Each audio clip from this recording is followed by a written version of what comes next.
Bienvenue dans la plateforme Le bien-être de l'enfant. Je suis Dr Félix Arerimana, médecin pédiatre.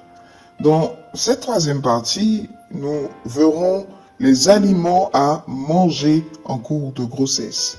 Nous allons d'abord débuter par les aliments à grains entiers.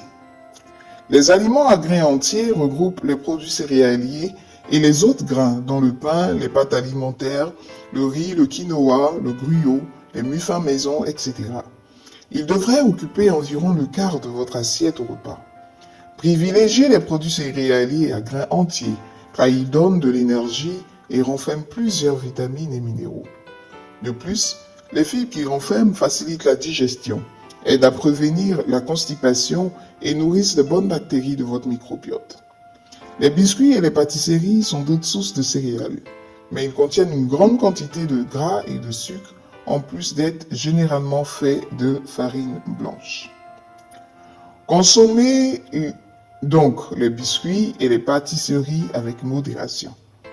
Vous pouvez aussi les préparer vous-même pour obtenir des versions plus nourrissantes. De cette manière, vous contrôlez la qualité et la quantité des ingrédients qui les composent. Les aliments protéinés. Ce groupe d'aliments regroupe les pois chiches, les lentilles et autres légumineuses, le tofu, les œufs, les noix et les graines, le beurre d'arachide, le bœuf, le poulet et autres viandes, le saumon, les sardines et autres poissons, le lait, la boisson de soya, le fromage et le yogourt. Il est suggéré qu'ils occupent environ le quart de votre assiette à chaque repas. Accordez une place de choix aux aliments d'origine végétale comme les légumineuses. Cette famille d'aliments fournit des protéines, de bons gras, poissons et plusieurs vitamines et minéraux dont le calcium, la vitamine D et la vitamine B12. Les huiles et les graisses. Utilisez au moins 2 huiles différentes en cuisine afin d'obtenir des types de gras différents. Optez par exemple pour l'huile d'olive dans vos vinaigrettes et pour l'huile de canola pour faire revenir les aliments dans la poêle.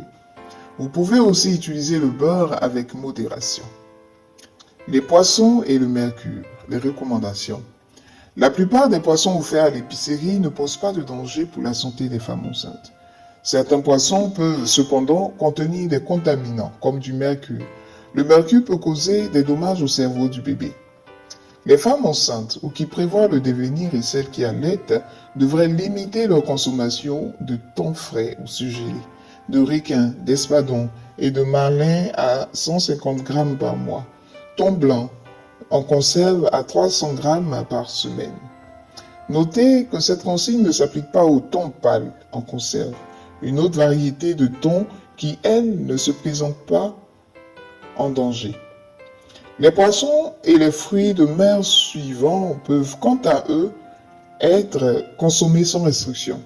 La truite, le thon pâle en conserve, la sole, le maquereau, les sardines, l'ombre, le hareng, le saumon, la plie, les perlans, les anchois, la gauberge, le tilapia, les huîtres cuites, les moules, les palourdes, les pétonches, le crabe, les crevettes et le homard.